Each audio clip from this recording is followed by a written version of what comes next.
ओम श्री कृष्णाय नमः। राधे राधे। आप सभी को माघ माह के आने वाली पूर्णिमा की हार्दिक शुभकामनाएं। माघ मास की पूर्णिमा बहुत ही पुण्यकारी, फलदायी और मोक्षदायिनी है, क्योंकि इस माघ माह में जो पूर्णिमा की तिथि है वो आपको संपूर्ण माह में किए गए व्रत, पूजन, दान, यज्ञ, हवन सब का फल प्रदान करती है। पूर्णिमा का अर्थ होता है जो साक्षात स्वयं पूर्ण हो, जिसमें सभी चीजें आ करके सम्मिलित होकर के उसको संपूर्ण बनाए, वही है पूर्णिमा का दिन। इस माह में बहुत से व्रत, पर्व, त्योहार आते हैं, जैसे कि मौनी अमावस्या आई, माँ भगवती शारदे का पूजन दिवस, वसंत पंचमी आई, और इसी वसंत पंचमी से फागुन का शुरुआत हो गया, होली की शुरुआत हो गई, भगवान शंकर की शिवरात्रि की शुरुआत हो गई। बहुत से पर्व और त्योहारों की अब शुरुआत माघ माह की पूर्णिमा से हो जाते हैं। किसी भी प्रकार का कोई भी व्रत, पूजन आप इस महीने में प्रारंभ कर सकते हैं, चाहे वो सत्यनारायण भगवान की कथा हो, चाहे वो गुरुवार के व्रत हों, सोमवार के व्रत हों, शुक्रवार की महालक्ष्मी के व्रत हों। अब मैं आपको बता दूं कि इस दिन अगर हम सभी घर में माघ माह की पूर्णिमा के दिन क्या करें। अगर आप सभी के निकट कोई जलाशय है, या पवित्र पावन नदी है, सरोवर है, या कोई बहुत प्रचलित देव स्थान है, और अगर गंगा मैया नजदीक है, तो उस दिन आप सभी गंगा जल से स्नान अवश्य करें।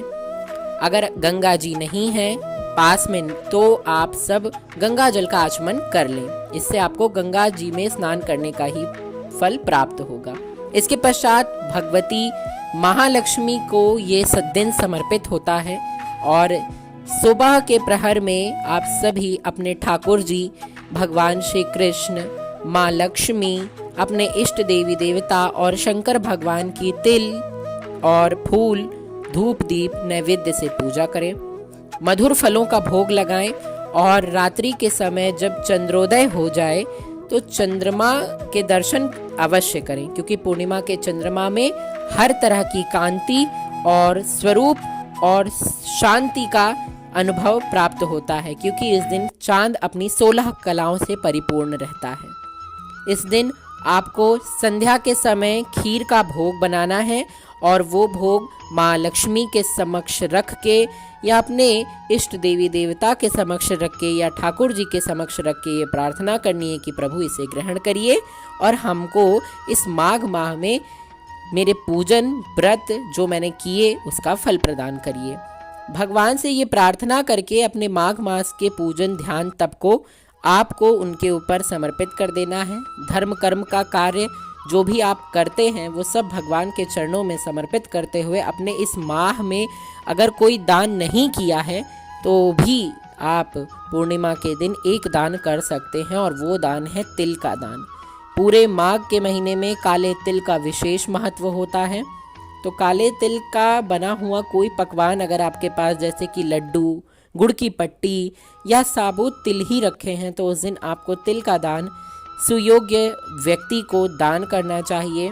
मंदिर में दान कर सकते हैं, या आप तिल की बनी कोई मिठाई या वस्तु को बच्चों में, घर परिवार वालों में, सब में बांट सकते हैं। शनिवार का दिन रहेगा, तो शनिवार के दिन अगर आप ये काले तिल का दान और काले तिल की बनी हुई मिष्ठान का वितरण करेंगे, या काला तिल नहीं तो कोई भी तिल आप अगर उसमें ले लें, तो उससे भगवान की बहुत प्रसन्नता होगी, और इससे आपको संपूर्ण माह में किए गए व्रत, पूजन का फल प्राप्त हो जाएगा।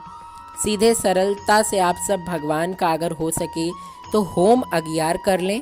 होम अगियार मैंने आप सबको पहले भी अपने वीडियोस में बता रखा है, मेरे चैनल पे अपलोड है वो वीडियो, आप वहाँ से देख सकते हैं। तुलसी की लकड़ी से भी आप हवन कर सकते हैं। दीपदान संध्या के समय ज़रूर करिए, मंदिर में करिए, घर के मंदिर में करिए, देवी तुलसी के पास करिए।